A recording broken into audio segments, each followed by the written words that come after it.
When the regular season ended with a 7-9-1 record and no playoff spot, it was clear that the Cowboys had once again failed to meet expectations. For a franchise with such a rich history and massive fan base, missing the playoffs is not just a bad result. It is a serious problem. As the offseason began, pressure immediately shifted to owner Jerry Jones and the front office. Everyone knew changes were coming. The Cowboys were not just losing games, they were losing direction. The roster was expensive, the salary cap situation was tight, and key players were approaching major contract decisions. Dallas could no longer afford to delay tough choices. One controversial move, in particular, would end up defining this entire offseason and possibly the future of the franchise. That move was the decision to trade Micah Parsons. For many fans, this felt shocking and even painful. Parsons was the face of the defense, a dominant edge rusher, and one of the best players in the NFL at his position. Letting him go felt like giving up on elite talent. But the business side of football tells a different story. After being traded, Parsons signed a massive 4-year, $188 million extension with the Green Bay Packers, becoming the highest-paid edge rusher in the league. That type of contract would have placed an enormous burden on Dallas' salary cap and limited the team's ability to build a balanced roster. Jerry Jones later explained that the real value of the Parsons trade would not be seen immediately, but in the present and future flexibility it created. This trade was not about replacing Parsons on the field. It was about survival in a league where financial decisions can be just as important as talent. That flexibility became clear with the arrival of George Pickens. Dallas traded for Pickens quietly, without much noise, but the move turned out to be one of the smartest decisions of the offseason. Pickens delivered a career year, catching 93 passes for 1,429 yards and 9 touchdowns. He quickly became the most reliable and explosive weapon in the Cowboys' offense. Every week, he gave Dallas a chance to compete, even when the team struggled elsewhere. Now, Pickens stands on the edge of a major payday. He is eligible for a huge contract extension before the 2026 season, and Jerry Jones made it clear that keeping him would have been impossible without trading Micah Parsons. According to beat reporter Joseph Hoyt, Jones said the Cowboys had zero chance of extending Pickens if Parsons had stayed. That statement explains everything. The controversial trade was not a mistake. It was a calculated sacrifice. Still, the Cowboys' problems are far from over. Even with the Parsons trade, Dallas is projected to be nearly $40 million over the 2026 salary cap. That means difficult decisions are coming. Contracts will need to be restructured. Veterans may be released. Money will be pushed into future years. Simply becoming cap compliant will take effort, and creating room to improve the roster will be an even bigger challenge. However, there is hope. The 2026 NFL Draft gives Dallas a rare opportunity. The Cowboys currently hold 8 draft picks, including 2 first-round selections. Those picks are extremely valuable. First-round players bring high-level talent on affordable rookie contracts, which is exactly what a cap-strapped team needs. If Dallas drafts wisely, they can inject youth, speed, and energy into the roster without adding financial stress. At the center of all these plans is George Pickens. Keeping him is no longer just a goal, it is a necessity. He represents the future of the Cowboys offense and the biggest return from the Micah Parsons trade. Letting him walk would erase the entire logic behind that decision. Pickens is young, productive, and entering his prime. He gives Dallas something they have lacked for years, a true offensive identity. The Dallas Cowboys are now standing at a crossroads. The 2025 season failed, and the pain of missing the playoffs still lingers. But the offseason offers a chance to reset. The Parsons trade, while controversial, opened doors. The draft brings hope. And George Pickens gives the franchise a foundation to build on. What happens next will define the Cowboys for years to come. This is not just another offseason. This is a moment of truth. Whether Dallas rises again or remains stuck will depend on how well they handle the choices in front of them. And that is the story of the Cowboys right now. A team caught between the weight of the past and the possibility of a better future. The Dallas Cowboys officially closed the book on their season Wednesday afternoon, holding their season-ending news conference And, as always when Jerry Jones speaks, there was a lot to unpack. Beyond the usual end-of-year reflections, one message stood out clearly. The Cowboys believe change is coming, and this time, it could be big. Jerry Jones made it clear that the organization is ready to do what he called dramatic things this offseason. And perhaps even more surprising, he openly said that finances will not stand in the way. Jones spoke honestly about the disappointment of the season and the urgency to improve immediately. He told reporters that the incentive is there to, in his own words, bust the budget, if that is what it takes to get results right now. That statement alone signals a major shift in tone for a franchise that, in recent years, has often been accused of being too cautious. According to Jones, the Cowboys are not interested in standing still. They want to be better, and they are willing to take controversial paths to make that happen. He pointed to the Micah Parsons trade as an example of the kind of bold decision the team is willing to make. That move was not made to save money or avoid competition. As Jones explained, it was done with winning in mind, even if it meant upsetting fans and inviting criticism. He emphasized that moments like this demand difficult choices, and that this offseason could bring more decisions that may not be universally popular but are designed to push the team forward. Perhaps the most eye-catching part of Jones' comments was his insistence that money will not be a limiting factor. He said the Cowboys will do everything possible to keep the team strong, competitive, and entertaining. That kind of language suggests an owner who understands that patience is wearing thin and that fans want action, not promises. It also hints that Dallas may finally be ready to abandon its reputation as a conservative spender. If the Cowboys truly follow through on this approach, the possibilities are significant. According to Cowboys Wire's KD Drummond, Dallas could open up as much as $147 million in salary cap space if they restructure contracts and make the right moves. That amount of financial flexibility would completely change how the Cowboys operate in free agency. It would allow them to re-sign key players like George Pickens and Javonte Williams, while also aggressively pursuing outside talent to upgrade the roster. Trades could also be part of this new aggressive strategy. Dallas was active on the trade market last year, with mixed results, but that experience may encourage them to explore similar opportunities again. Names like Max Crosby have already been floated by fans and analysts, though for now, it remains speculation. Still, the fact that such discussions even feel possible reflects a shift in how the Cowboys are being perceived. The most encouraging takeaway from all of this is the sense that the organization may have finally recognized its biggest flaw: doing too little for too long. For years, Dallas relied on bargain signings and internal development, hoping that small, low-risk moves would eventually pay off. That approach has not delivered championships, and it appears the Cowboys are ready to try something different. Of course, words are easier than actions.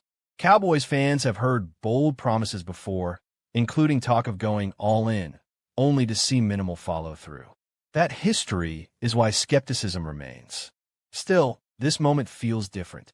The tone is stronger, the language more direct, and the willingness to spend more openly acknowledged. Now, the pressure is on. This offseason will reveal whether Jerry Jones' comments were a genuine turning point or just another offseason storyline.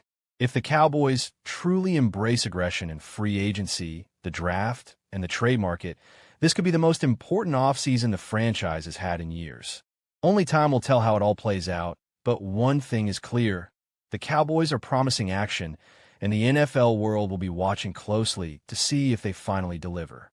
And as the offseason begins, the front office finds itself standing at a crossroads. Changes are already happening, expectations are high, and the pressure to get things right has never been stronger. Today's story, we will take a deep dive into everything shaping the Cowboys offseason so far. We will talk about coaching changes, roster uncertainty, free agency pressure, and most importantly, the future of the running back position. We'll explore why the Cowboys moved on from defensive coordinator Matt Eberflus, what that decision says about the team's direction, and how one major free agent situation could define Dallas' identity going forward. We are not here for hot takes or quick reactions. This is a long-form conversation, a full breakdown meant to give context, clarity, and perspective. By the end of this episode, you'll understand not just what the Cowboys might do, but why these decisions matter so much. The Cowboys enter the offseason under the microscope. The Dallas Cowboys never experience a quiet offseason. Whether the team wins big or falls short, the spotlight is always on them. This year is no different. After a disappointing campaign marked by inconsistency and defensive struggles, Dallas entered the offseason knowing change was inevitable. Fans expected accountability. Analysts demanded answers, and the front office responded quickly. The firing of defensive coordinator Matt Eberflus was the first major domino to fall, and while it may not have shocked anyone, it set the tone for everything that followed. This move was not just about one coach. It was a signal that the Cowboys understand the urgency of the moment and recognize that standing still is not an option. Why Matt Eberflus had to go? Matt Eberflus arrived in Dallas with a reputation as a disciplined defensive mind. Early on, there was hope that his system would bring stability and toughness to a unit that needed both. But as the season unfolded, those hopes faded. The Cowboys' defense struggled in nearly every measurable category. Missed tackles, blown coverages, poor third-down efficiency, and an inability to stop the run became weekly storylines. Opposing offenses seemed to find success far too easily, and the defense failed to complement an offense that often did enough to win games. Even after the mid-season trade for Quinnen Williams, which briefly sparked optimism, the improvement was short-lived. The defense showed flashes, but flashes are not enough in the NFL. Consistency wins games, and Dallas simply did not have it. In the end, Eberflus became the most visible symbol of the defense's failures. Letting him go was less about blame and more about reset. The Cowboys needed a fresh start. Coaching changes and what they reveal about Dallas' strategy. Coaching changes are rarely isolated decisions. They usually reflect a broader organizational philosophy. In this case, the Cowboys' decision to move on from Eberflus suggests that the front office is prioritizing immediate improvement over long-term patience. Dallas is not rebuilding. This is a team that believes it can compete now. With veteran stars, a proven quarterback, and playoff expectations, the margin for error is slim. That reality makes every coaching hire, every roster move, and every contract negotiation critically important. The next defensive coordinator will need to deliver results quickly. There will be no long adjustment period. The Cowboys are in win-now mode, whether they admit it publicly or not. The other major question, the future of Javonte Williams. While coaching changes grab headlines, roster decisions often have a bigger impact on the field. One of the most important questions Dallas faces this offseason is whether they can retain running back Javonte Williams. Williams just completed the best season of his career. He was explosive, reliable, and productive. More importantly, he became a central part of the Cowboys' offensive identity. When Dallas needed tough yards, big plays, or a spark, Williams delivered. That kind of performance does not come cheap. And now, the Cowboys face a familiar problem: how to keep a rising star without breaking the bank. Javonte Williams' breakout season in context. To understand why Williams is so valuable, you have to look beyond raw statistics. His impact went deeper than yards and touchdowns. He gave the offense balance. He forced defenses to respect the run. He opened up play-action opportunities and took pressure off the passing game. Week after week, Williams showed vision, power, and patience. He ran with confidence and urgency, traits that are contagious in a locker room. Teammates fed off his energy, and fans quickly embraced him as a core piece of the offense. That kind of production is exactly what teams look for in free agency. And unfortunately for Dallas, they're not the only team that noticed. The financial reality of free agency. Williams played the 2025 season on a one-year, $3 million deal. That contract now looks like a bargain. With free agency approaching, his market value has skyrocketed.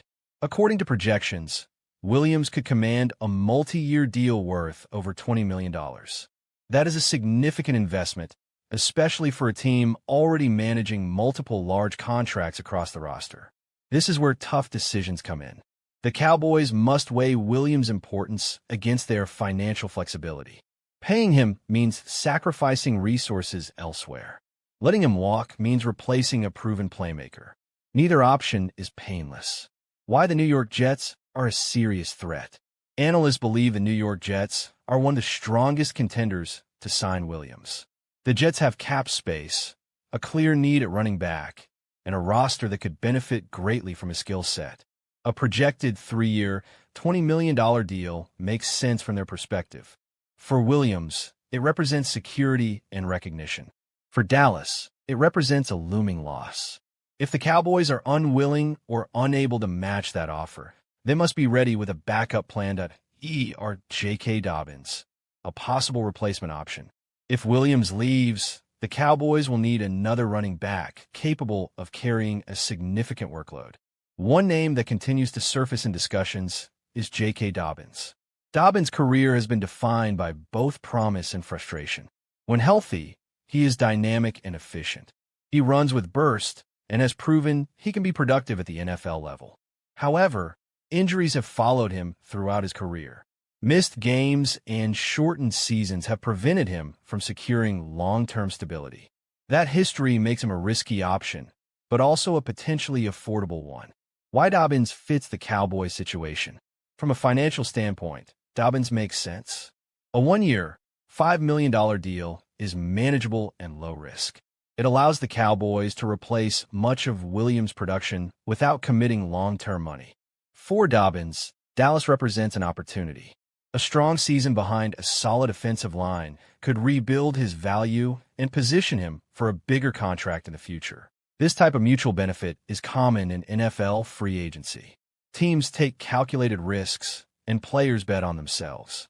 Comparing Williams and Dobbins as players. While Williams and Dobbins are both talented, they are not identical.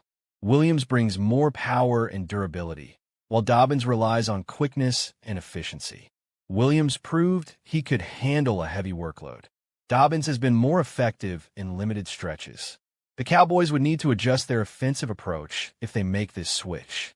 That adjustment is not impossible, but it requires careful planning and realistic expectations.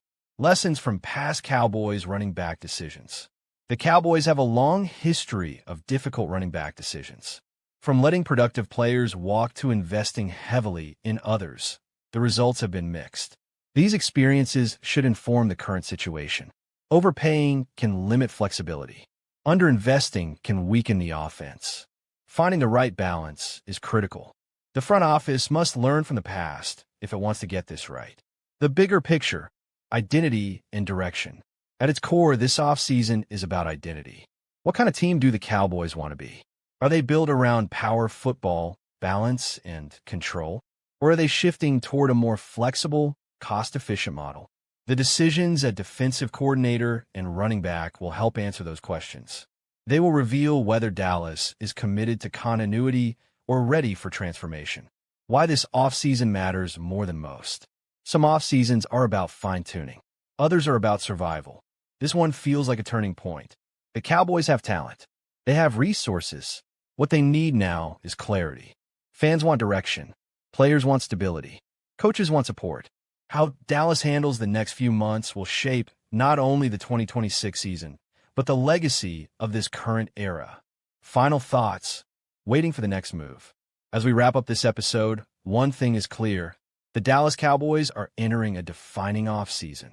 The firing of Matt Eberflus was just the beginning. The future of Javonte Williams may be the next major test. Whether the Cowboys choose to pay their star running back or roll the dice on a replacement like J.K. Dobbins, the decision will carry consequences. For now, all we can do is analyze, debate, and wait. The answers will come soon enough. Thank you for spending this time with us. Stay tuned because the Cowboys' offseason story is only just beginning. So today's episode is all about what comes next. We're going to break down 10 potential replacements, starting from number 10 all the way to the top candidate. We'll talk scheme fit, coaching philosophy, player development, locker room leadership, and, most importantly, how each candidate could change the identity of the Cowboys' defense. This is not hot take analysis. This is a real football conversation. So settle in, because this is a deep one. Why Matt Eberflus was fired. Before we talk replacements, we need context. Matt Eberflus came into Dallas with a reputation built on discipline, effort, and takeaways. His defenses historically emphasized hustle, zone coverage, and forcing turnovers. But over time, cracks began to show. The Cowboys' defense under Eberflus became predictable. Offenses learned how to attack the soft spots in coverage, exploit mismatches in the middle of the field, and neutralize pressure packages. In big games, especially against elite quarterbacks, Dallas struggled to adjust. Missed tackles, communication breakdowns, late-game collapses. When you coach in Dallas, good is not good enough. You're judged on January football, and ultimately, the front office decided it was time to reset. 10. Gus Bradley, 49ers assistant head coach. Let's start at number 10, Gus Bradley. Bradley is one of the most experienced defensive minds in the league.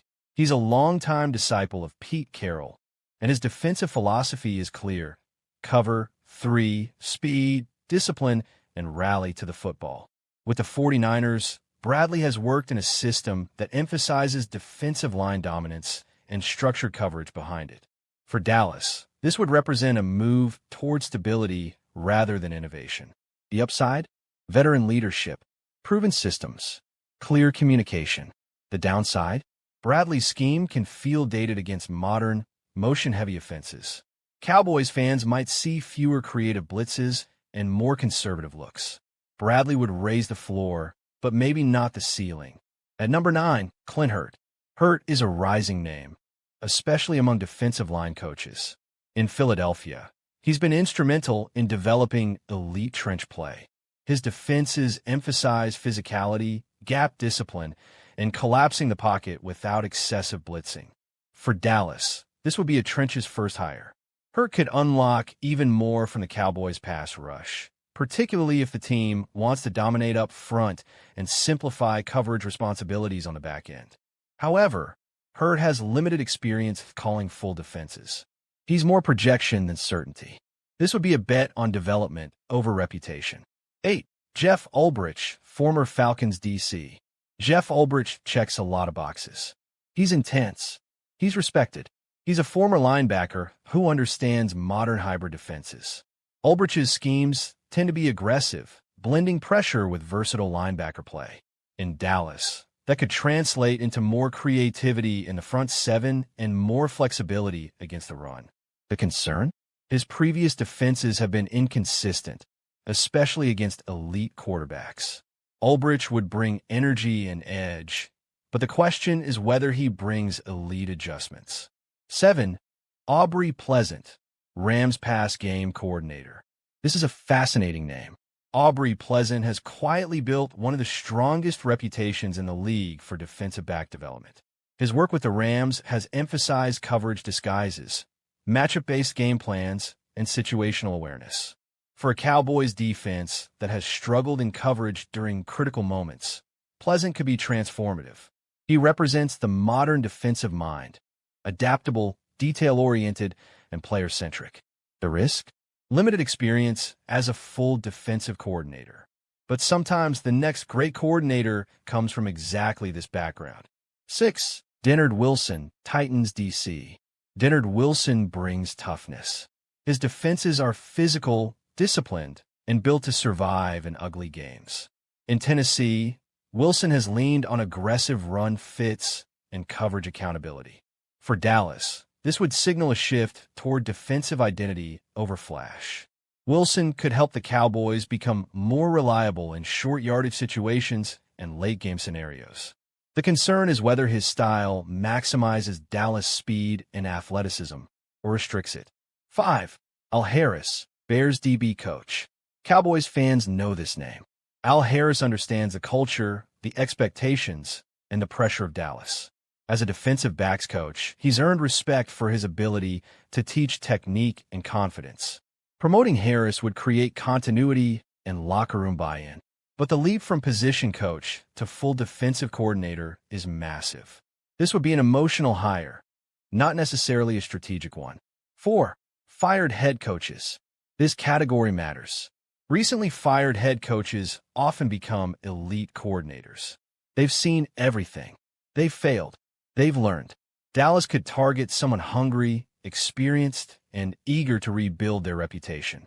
This option offers the highest floor, but depends entirely on who becomes available. 3. Jim Schwartz, Browns DC. Now we're getting serious. Jim Schwartz is one of the most respected defensive coordinators in football. His defenses are aggressive, attacking, and relentless. Schwartz believes in dictating terms. He doesn't wait for offenses to make mistakes. He forces them. In Dallas, Schwartz could unleash the pass rush and simplify reads for the secondary. The concern? His style can be boom or bust. But in a league where pressure wins, Schwartz makes sense. 2. Jim Leonhard, Broncos pass game coordinator. Jim Leonhard is a coach's coach. Elite football IQ, modern schematic understanding, strong communicator. Leonhard blends college innovation with NFL structure. His defenses disguise coverage, adapt weakly, and emphasize situational mastery. For Dallas, this would be a future-focused hire. He could modernize the defense without sacrificing toughness. 1. Brian Flores, Vikings DC. At number 1, and it's not close, Brian Flores. Flores is exactly what Dallas needs. Aggressive, fearless, adaptive. His defenses attack protections, confuse quarterbacks, and punish mistakes. Flores doesn't run one system. He runs game plans. In Dallas, Flores could finally unlock a defense that dominates in January, not just September. The only question is politics, not football. The Cowboys are at a defining moment. This hire will shape their identity for years. Do they play it safe? Do they chase innovation? Or do they go all in for dominance? One thing is certain. This decision will tell us everything about where the Cowboys believe they are as a franchise. Cowboys Nation talking, arguing, and sometimes fighting on the timeline, and that's the mock draft and trade debate. With the Cowboys locked into the number 12 overall pick in the 2026 NFL Draft, the big question isn't just who they'll take, but whether they should stay right where they are, trade up, or trade back. And this is where philosophy comes into play, because how you approach this decision tells you a lot about how the Cowboys view their roster and their urgency to win right now. If the Cowboys stay put at number 12, they're betting that one of their true top-tier prospects falls into their lap. This is the safest option. No extra draft capital spent, no panic move, just letting the board come to you. In most mock drafts, this is where players like Arvell Reese, Sonny Styles, Caleb Downs, or one of the top edge rushers could realistically be available. Staying at 12 means trusting your scouting department and trusting that patience will be rewarded. For a front office that values discipline, this approach makes a lot of sense. But now let's talk about trading up, because this is where things get controversial. Trading up from 12 would signal that the Cowboys believe there is a true difference maker at the top of the board who cannot be missed. Maybe that's Caleb Downs if he starts slipping but won't make it past the top 10. Maybe it's a dominant edge rusher like Reuben Bain Jr., who the Cowboys believe can change games immediately. Trading up costs draft capital, and that's the risk. You're sacrificing future depth for present impact. The question is whether this roster is close enough to justify that kind of move. If the Cowboys trade up, they're essentially saying, we know exactly who we want, and we're not leaving it a chance. That can be powerful, but it can also be dangerous. Miss on that pick, and you've set yourself back not just for one season, but for multiple years. Cowboys fans have seen both sides of this before. Aggressive moves can redefine a team, but they can also haunt you. Now let's flip the script and talk about trading back, because this might actually be the most realistic scenario of all. Trading back from number 12 would mean the Cowboys believe the talent drop-off is minimal and that they can still land a quality starter later in the first round. This approach aligns perfectly with a team that wants more bites at the apple. More picks mean more chances to hit. If Dallas can move back 5 to 8 spots and still land a corner like Mansour Delane, an edge like David Bailey, or a tackle like Spencer Fano, while adding an extra second or third-round pick, that's a win on paper. The risk with trading back is obvious. You might miss out on your guy. If there's one player you truly believe in and he's sitting there at 12, trading back and watching another team take him can be painful. This is where conviction matters. Do the Cowboys have a clear top target, or do they see this draft as a cluster of similarly graded players? That internal board will decide everything. Now, let's put this into a mock draft context. Imagine the top of the draft goes heavy offense early, quarterbacks, offensive tackles, maybe a wide receiver or two. Suddenly, defensive players start sliding. At 12, the Cowboys could be staring at a dream scenario where Caleb Downs or Arvell Reese is still available. In that situation, trading back becomes much harder to justify. You take the player, turn the card, and don't overthink it. On the other hand, imagine a board where the top defensive names are gone, and you're looking at multiple edge rushers, corners, and offensive linemen with similar grades. That's when the phone should be ringing. That's when a trade back makes sense. You accumulate value, stay flexible, and let the draft come to you. This is how smart teams stay competitive year after year. What about offense? That's where the Jeremiah Love debate comes in. Taking a running back at 12 will divide the fan base immediately. Some will argue he's a game changer who elevates the entire offense. Others will say the value simply isn't there. In a trade-back scenario, drafting Love later in the first round suddenly feels more reasonable. Context matters, and draft position changes perception. When you zoom out, the mock draft and trade debate isn't really about one pick. It's about identity. Are the Cowboys a team that plays it safe and trusts development? Are they a team willing to take a big swing for immediate impact? Or are they a team that prioritizes volume and flexibility? Each option tells a different story about how the Cowboys see their window. At number 12, the Cowboys control their destiny more than people realize. They don't have to force anything. They don't have to panic. But they also can't afford to be passive. The best drafts are proactive without being reckless. As draft night approaches, the Cowboys' front office will be judged not just on the player they select, but on the path they chose to get there. Whether they stay, move up, or move back, that decision will echo long after the pick is announced. And for Cowboys Nation, that's what coordinator Matt Eberflus, after just one season in the position, sources told CBS Sports' Jonathan Jones. The Cowboys will now have a fourth different defensive coordinator in as many seasons. Dallas ranked as the NFL's worst scoring defense, allowing 30.1 points per game. That's the second most points per game allowed in the 66-season history of the Cowboys, with only Dallas' inaugural 1960 team that went 0-11-1 being worse. The Cowboys capped off a 7-9-1 season on Sunday with a 34-17 loss in New York against the Giants. Eberflus took ownership and accountability for Dallas' lack of defensive execution on New Year's Day.